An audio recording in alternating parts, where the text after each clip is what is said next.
O presidente Lula sancionou com vetos nesta terça-feira o projeto de lei antifacção, que tinha sido aprovado inclusive pelo Congresso Nacional.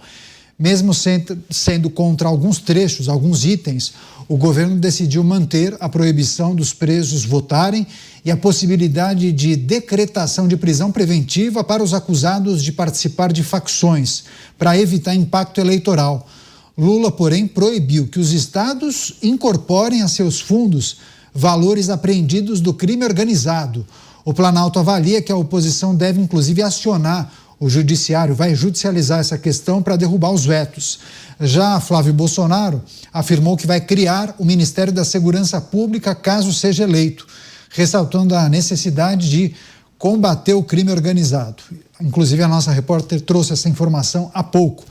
Você, Mota, como avalia essa informação? Inclusive, esse é um destaque importante, né? A sanção do presidente da República com vetos. Os vetos dele impactam em quanto a medida que tinha sido aprovada?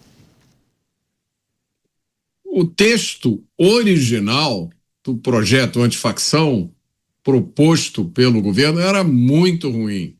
Ele tinha uma pegadinha, vejam que coisa incrível, que permitiria reduzir a pena mínima dos membros de facção. Derrite corrigiu isso e criou um texto excelente. O projeto de Derrite quebra a perna das facções. Esse projeto do PL antifacção criou o crime de domínio social estruturado, uma punição pesada, até 40 anos de cadeia, sem saidinha, sem progressão de regime e sem auxílio reclusão. O projeto de Derrite, esse projeto que foi aprovado, tem potencial de virar o jogo, mas ainda assim o governo resiste, o governo planeja que algumas dessas coisas depois sejam revertidas através de uma decisão judicial. Não há jeito de convencer o governo a endurecer contra os criminosos. E a gente só precisa perguntar mais uma vez, por quê? Pois é, deixa eu chamar o Luiz Felipe Dávila. O Dávila também acompanhou todo o processo de elaboração, os debates, as várias alterações no texto do PL antifacção, e teve um vai e volta, né? Inclusive nesse texto, né, Dávila? Agora, o que é preciso considerar em relação aos vetos do presidente da República e essa promessa de judicialização? Já era previsto, né? Com certeza. Mas o fato é que é um projeto que vai ao encontro do que a população espera, que é o endurecimento da pena. Este projeto aumenta, agrava as penas desses facciosos, principalmente quando envolve menores participando do crime. Tem também, como o Mota disse, domínio do território de presídio. E isso tudo ajuda a agravar a pena. Pode pegar 40 anos sem ter nenhum tipo de tolerância com o cumprimento de 1/6 da pena. E outra coisa que faz é asfixiar financeiramente o crime organizado, porque confisca dinheiro e propriedade, e se mostrar que não é de origem legítima aquele dinheiro, aquilo já é automaticamente confiscado. E aí, óbvio, o governo quer, primeira coisa, um dos vetos é não deixar que esse dinheiro do crime confiscado, que deveria ir para os estados, ir para os estados. O Lula quer que vá para o governo federal, porque, como vocês sabem, aquela sanha arrecadatória do governo, se vê alguma oportunidade de meter a mão no nosso bolso, ele jamais vai deixar passar nem mesmo o dinheiro do crime organizado para os estados, porque é lá que deveria estar o dinheiro para ajudar justamente as polícias civil e militar a cumprir o seu papel. E o segundo, de novo, é essa história de tratar criminoso como vítima. Vai ali, não, esse negócio de dar dinheiro para familiar, não pode, coitado da família do preso, vai passar fome. É um negócio inacreditável. Os vetos do presidente é uma vergonha. Vai contra o espírito do projeto, vai contra o que a população quer, endurecimento de penas, asfixiar o crime organizado, acabar com este monopólio nos presídios brasileiros do crime organizado.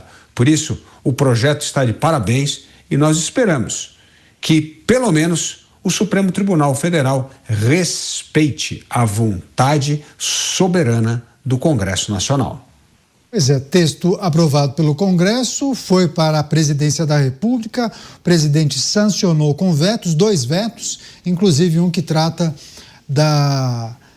do repasse dos valores para o Estado dos bens apreendidos com o crime organizado, em um outro trecho que eu vou destacar daqui a pouco. Vai lá, Musa, o que achou da decisão do presidente da República? Certamente vetos serão derrubados pelo Congresso Nacional. Muitos prometem, inclusive, a judicialização do caso. Parece que o governo, inclusive, já espera isso.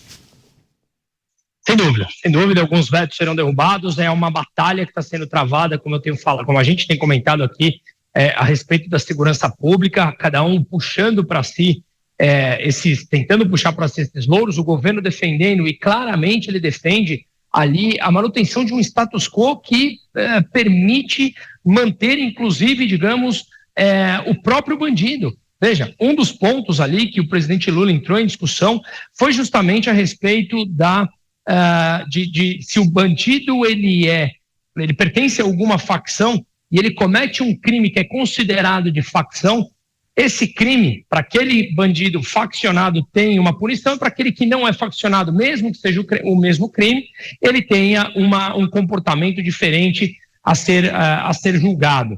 Porque, enfim, um seria faccionado e outro não. Então, eu tenho dificuldade de compreender como que eles conseguem defender o bandido dessa forma aberta na sociedade, quando nós estamos entre um dos países mais criminosos do planeta, mas perigosos. Nós vemos cada dia novos casos acontecendo à luz do dia, controle de territórios, pessoas vivendo debaixo de regras de crime organizado. Agora, se um determinado crime, uma prática criminal, é feita por alguém que é faccionado e outro que não é faccionado, mas é a mesma forma, o mesmo crime, que ele seja punido como tal. Me parece que aqui há um claro discurso da própria esquerda que puxa o criminoso, quem executou aquele crime, independente de ser faccionado ou não, ele executou aquilo e deixou como refém a população de bem, que paga imposto, e que muitas vezes tem que pagar ainda para o criminoso para poder manter o seu comércio, para poder manter a eletricidade na sua casa, ou muitas vezes, como nós vimos em alguns estados do Norte e do Nordeste, que ele possa ficar em sua casa com a sua própria família. Caso contrário, ele é expulso de lá pelo crime organizado.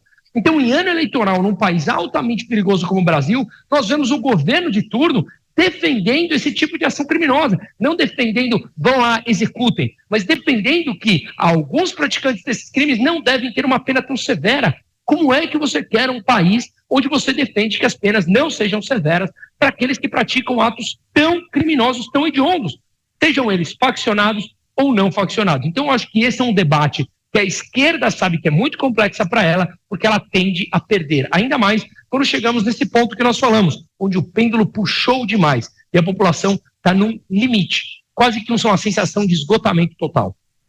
Valeu, Musa. Então, só reforçando para a nossa audiência, presidente da República sanciona o PL antifacção com 2 vetos. Um trata da perda de receita da União ao prever a destinação de produtos e valores que foram apreendidos do crime organizado a fundos dos estados e do Distrito Federal. Essa destinação foi vetada. Então, não haverá, na avaliação do presidente da República, perda de receita da União. Então, esse é um ponto que poderá ser derrubado depois na avaliação dos congressistas. Deixa eu passar para o Cristiano Beraldo para pedir, inclusive, a avaliação sobre um outro trecho que foi vetado pelo presidente da República, Beraldo. Essa medida previa a extensão das penas aplicadas aos integrantes das facções também para pessoas envolvidas em ações que pudessem ser equiparadas a atividades de organizações criminosas. E qual foi a avaliação dos integrantes do Palácio do Planalto e dos assessores do presidente da República?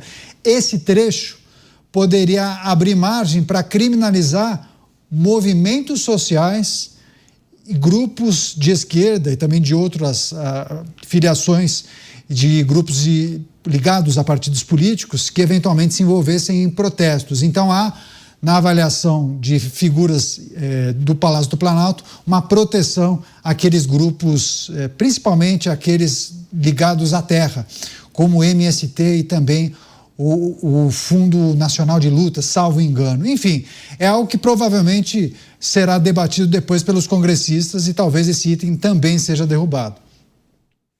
Bom, Caneta, nós não poderíamos esperar nada diferente de um governo que paga a passagem e recebe com tapete vermelho dentro do Ministério da Justiça uma representante do Comando Vermelho. Agora, a gente precisa confrontar os fatos. Estamos ou não estamos vivendo num país doente? Porque se nós nos despirmos de qualquer avaliação tendenciosa em razão daquilo que acreditamos do ponto de vista político, etc., nós somos confrontados com a realidade. Então, vamos aos fatos.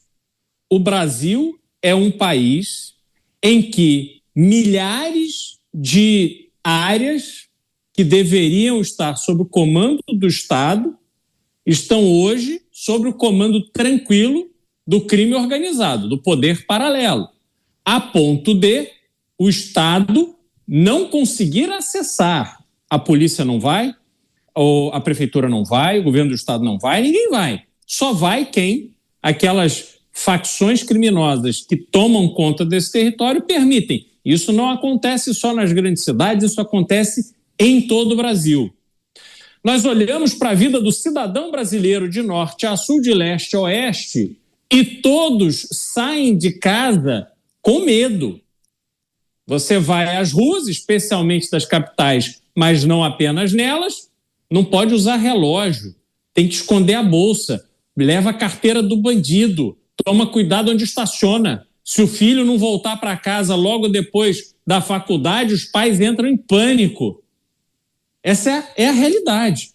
E essa realidade se confronta com polícias estaduais com baixo salário e pouco equipamento, a Polícia Federal com baixo índice de investimento, as Forças Armadas totalmente sucateadas, e aí a gente observa que o Brasil é o país onde mais se blinda carro no mundo.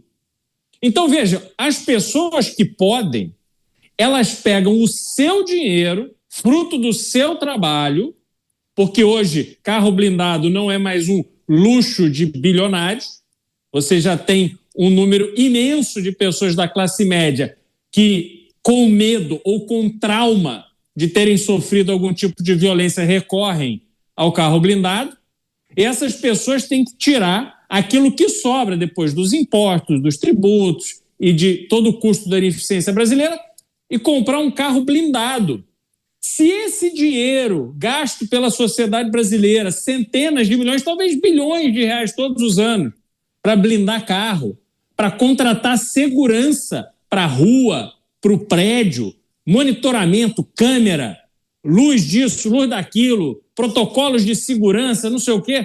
Quer dizer, isso faz parte não só do cotidiano brasileiro, mas do custo fixo do brasileiro. Só que o Estado se omite, o Estado fecha os olhos, o Estado se junta em parceria muitas vezes com o crime organizado e a população tem que pagar a conta duas vezes. Porque o crime organizado não chegou aonde está sozinho.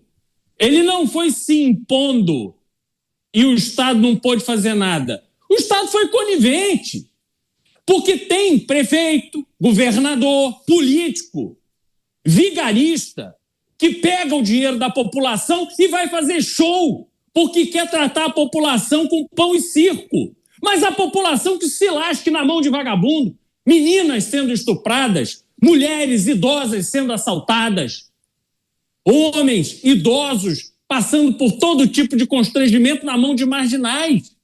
Mas o bom é gastar dinheiro com show. Vamos fazer show de música disso, música daquilo, funk, sei lá o quê. Então, esse é o retrato de um país absolutamente doente e que vê nessa postura do presidente da República aquele que está envolvido no problema e não na solução. E aí a população tem que observar isso e entender com quem ela pode contar. E certamente não poderá contar com este governo para resolver o problema da criminalidade no Brasil.